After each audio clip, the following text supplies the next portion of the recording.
കൊച്ചു ലോകത്തിലേക്ക് എല്ലാവർക്കും സ്വാഗതം. ഞാൻ ലജിത. എൻ്റെ കൊച്ചു വിഭവവും വിശേഷങ്ങളും ഒക്കെ നിങ്ങളുമായിട്ട് പങ്കുവെക്കാനായിട്ടാണ് ഞാൻ വന്നിരിക്കുന്നത്. അപ്പോൾ എന്നോടൊപ്പം നിങ്ങളും ഉണ്ടാവുമെന്ന് ഞാൻ പ്രതീക്ഷിക്കുന്നു. ഇന്ന് റവ വെച്ചിട്ട് വളരെ എളുപ്പത്തിൽ ഉണ്ടാക്കാൻ പറ്റുന്ന ഒരു പലഹാരമാണ് ഉണ്ടാക്കുന്നത്. അതിനായിട്ട് 1 കപ്പ് റവ എടുത്തിട്ടുണ്ട്. ഇനി അതൊന്ന് നല്ലവണ്ണം തന്നെ പൊടിച്ചെടുക്കുക. അതിനുശേഷം അതിലേക്ക് 1 കപ്പ് മൈദ അല്ലെങ്കിൽ ഗോതമ്പ് പൊടി ചേർക്കാം കേട്ടോ. ഇനി 1 സ്പൂൺ ജീരകം ആ കൂടെ ചേർക്കുന്നുണ്ട്.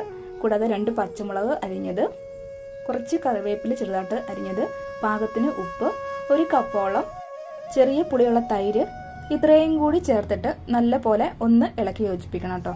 അതിനുശേഷം ഇതിനുള്ളിലേക്ക് നമുക്ക് പാകത്തിന് വെള്ളം ഒഴിച്ച് ഇതൊന്ന് ലൂസാക്കി എടുക്കണം. ഒരു മാവ് പരുവത്തിന് ആക്കി എടുക്കണം കേട്ടോ. അപ്പം വെള്ളം ഞാൻ കാണിക്കുന്ന ആ ഒരു കൺസിസ്റ്റൻസി വരുന്നത് വരെ ചേർത്ത് നല്ലവണ്ണം തന്നെ ലൂസാക്കി ഒന്ന് മിക്സ് ചെയ്തെടുക്കണം കേട്ടോ. ഇതാണ് അതിൻ്റെ ഒരു പരുവം. ഇനി ഇത് നമുക്കൊന്ന് മാറ്റി വെക്കാം. ഇനി നമുക്ക് അടുത്തതായിട്ട് ഇതിലേക്ക് വേണ്ട ഫില്ലിങ് ഒന്ന് തയ്യാറാക്കണം കേട്ടോ. അപ്പോൾ അതിന് വേണ്ടി ഞാൻ കുറച്ച് വെളുത്തുള്ളി എടുത്തിട്ടുണ്ട്. അതൊന്ന് മൂത്ത് വരുമ്പോഴത്തേക്കും അതിലേക്ക് നിലക്കടല ഇട്ട് കൊടുക്കുകയാണ്. അതിനുശേഷം കൊപ്ര തേങ്ങയാണ് ഇട്ടിട്ട് കൊടുക്കുന്നത്. അതും ചെറുതായിട്ട് ഒന്ന് മൂത്ത് വരുമ്പോഴത്തേക്ക് അതിലേക്ക് ഞാൻ ഒരു 1.5 സ്പൂണോളം എള്ള് ഇട്ട് കൊടുക്കുന്നുണ്ട് കേട്ടോ. വെള്ള എള്ളോ കറുത്ത എള്ളോ ഏത് വേണമെങ്കിലും ഇട്ട് കൊടുക്കാം.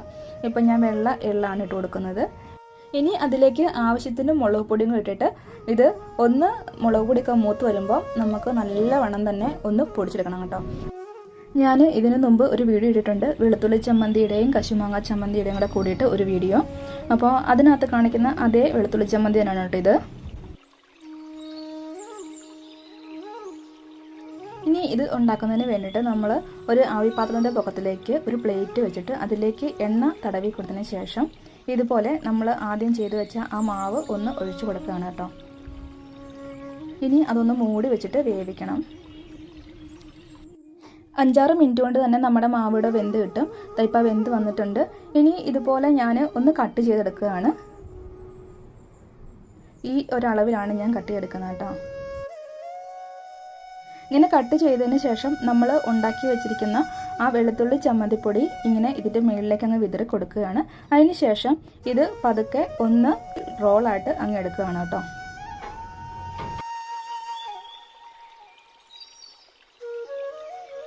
ഇതാ ഈ ഒരു രീതിയിൽ നമുക്ക് ഇനി ബാക്കിയും കൂടെ ഉണ്ടാക്കി ഇതുപോലെ റോളാക്കി എടുക്കണം കേട്ടോ. ഇത് ഉണ്ടാക്കുന്നതിന് ആവശ്യമായിട്ടുള്ള സാധനങ്ങളും അതിൻ്റെ അളവുകളും ഒക്കെ ഡിസ്ക്രിപ്ഷൻ ബോക്സിൽ കൊടുത്തിരിക്കാം. നിങ്ങൾ ഒന്ന് ട്രൈ ചെയ്യണം കേട്ടോ. അപ്പോൾ ഞാൻ അത് മുഴുവനും ഉണ്ടാക്കി ഇതുപോലെ റോളാക്കി എടുത്തിട്ടുണ്ട്.